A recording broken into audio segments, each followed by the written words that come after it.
lot of people currently think that, what I will do if robots will come and take my work. And for those who are afraid about robots, about RPA technologies, what would be your recommendations on how to reskill in our days? So the best decision to make right now is to gain new knowledges and to adapt to new realities in the world where we will have IDP and RPA technologies. Where to start? What to learn? Cool. Well, I think I see, to be honest, 2 or 3 roles in the future that are going to pop up, depending on the type of organization. And I think the skills that are needed. So the world of work, regardless of whether we automate a lot of activity or not, is going to require 2 things in the future. One, digital literacy. You cannot get away from an ability to work with digital. That just is going to be fundamental to the future of work. And I think the vast majority of us now live and breathe and can interact with a phone as we are. Even my nana now, 70, 78 years old, FaceTimes us, right? But put her in the world of work, she would really struggle, but we're getting there. So digital literacy is absolutely the number one fundamental, at least for the world of work within the office, white collar, blue collar workers, etc. So that's number one. The second bit is problem solving. The one thing that AI, that automation is not particularly good at the moment is dealing with edge cases, dealing with those things that are around the edges. They happen so infrequently that we're never going to try and automate them. This is not new. This is not down to bots. If I think about the world of software development, and I'll go back to my days at O2, we would 20% of your software development effort would cover 80% of what you want to deliver.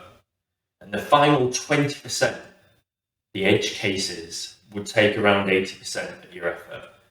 And so if you think about that 80-20 rule, we're always going to have these 20%, whether we've automated some work, whether we have developed software, there's always these edge cases. Now, they're more complex. They are going to require some thought, and they are probably going to require a lot of problem solving. Now, they may well require things like empathy and other human-based skills.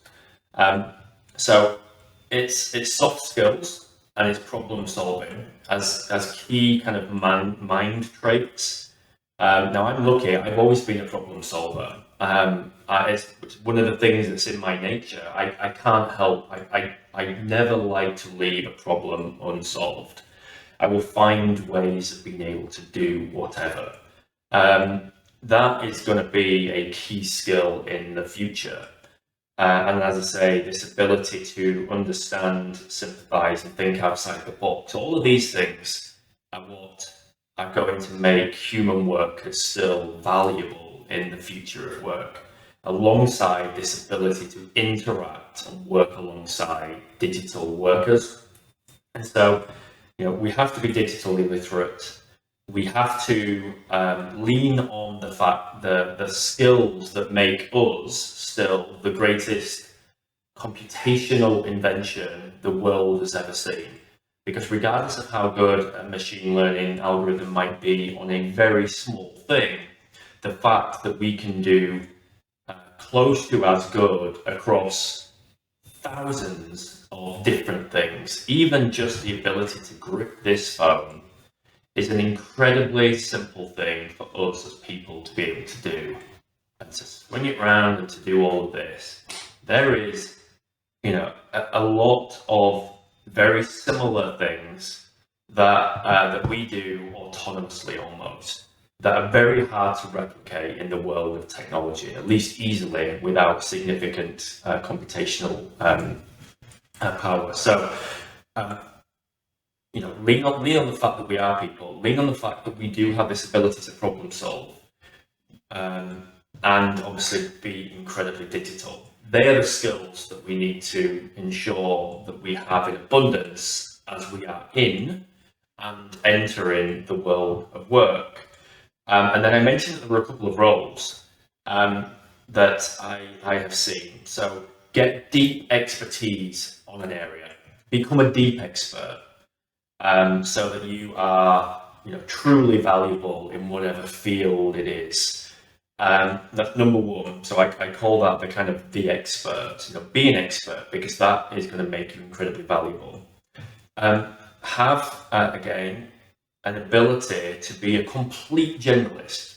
Have a little bit of knowledge across lots and lots of things. What consultants are generally quite good at.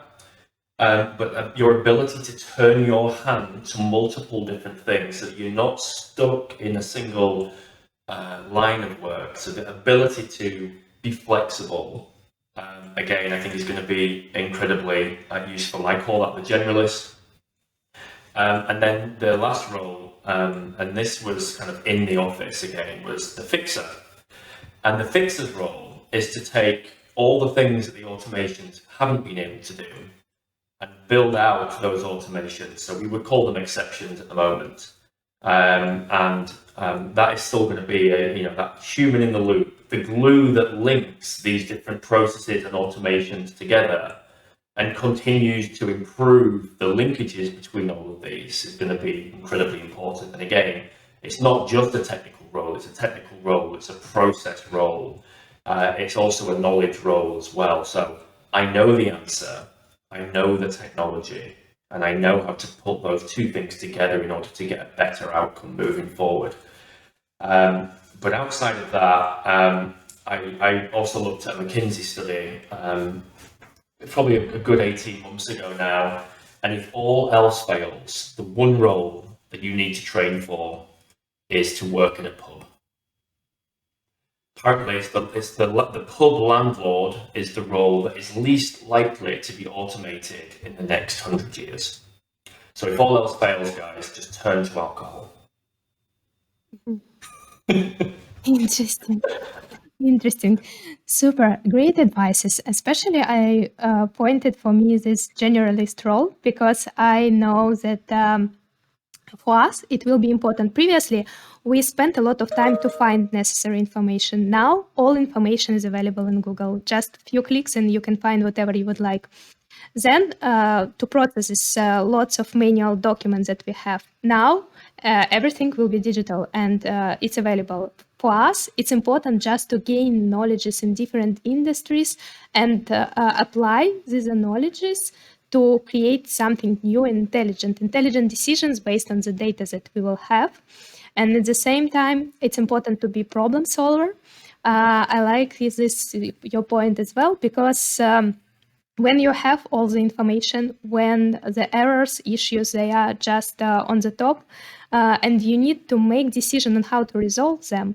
So probably it's the most important, one of the most important skills that will require for us in the future. And interesting, this role fixer. I'm thinking that, yes, every ML process has their own anomalies and also some exceptions.